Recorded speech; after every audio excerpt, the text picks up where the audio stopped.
문재인 대통령이 어제 과학기술방송통신부와 방송통신위원회를 대상으로 새해 첫 업무보고를 주재했습니다. 대통령은 이 자리에서 가짜뉴스나 불법 유해 정보로부터 국민의 권익을 지켜야 한다면서 방송의 공적 책임은 아무리 강조해도 지나치지 않다.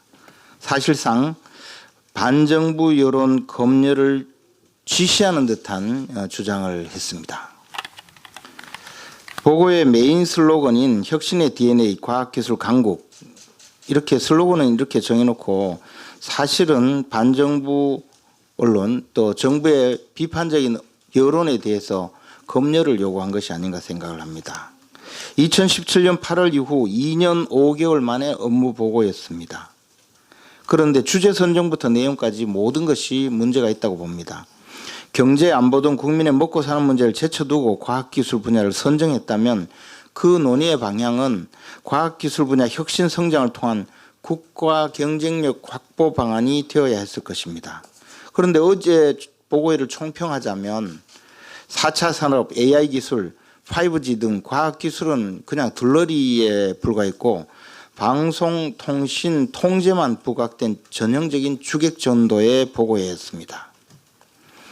대통령이 지적한 방송의 공적 책임, 또 책임 부재의 원인은 다름 아닌 땡문 뉴스라고 할 것입니다. 정권 출범 전에는 17%대를 유지했던 지상파 방송 메인 뉴스 시청률이 작년 11월에는 9%로 추락을 했습니다.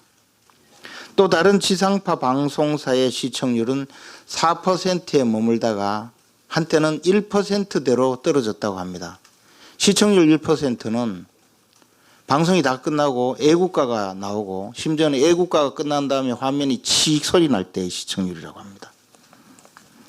대통령이 취임하자 하락 중인 각종 경제지표처럼 공영방송의 메인 뉴스 시청률도 한없이 곤두박질 치고 있습니다. 원인은 명료합니다. 친문 뉴스는 전면에 배치하고 야당의 합리적인 비판은 마지막 한 줄 덧붙이기식 편집을 일삼는 노골적인 편향성 탓입니다. 80년대 땡전 뉴스의 버금가는 땡문 뉴스의 귀환이라고 할 것입니다. 한편 방송통신위원회는 어제 민간 팩트체크 기관을 지원하겠다고 밝혔습니다. 총선을 겨냥한 정부 비판 여론 재갈 물리기가 본격화된 것입니다. 청와대도 신설된 디지털 혁신비서관에 방통위 사무처장을 임명해서 언론 통제 시동에 나섰습니다.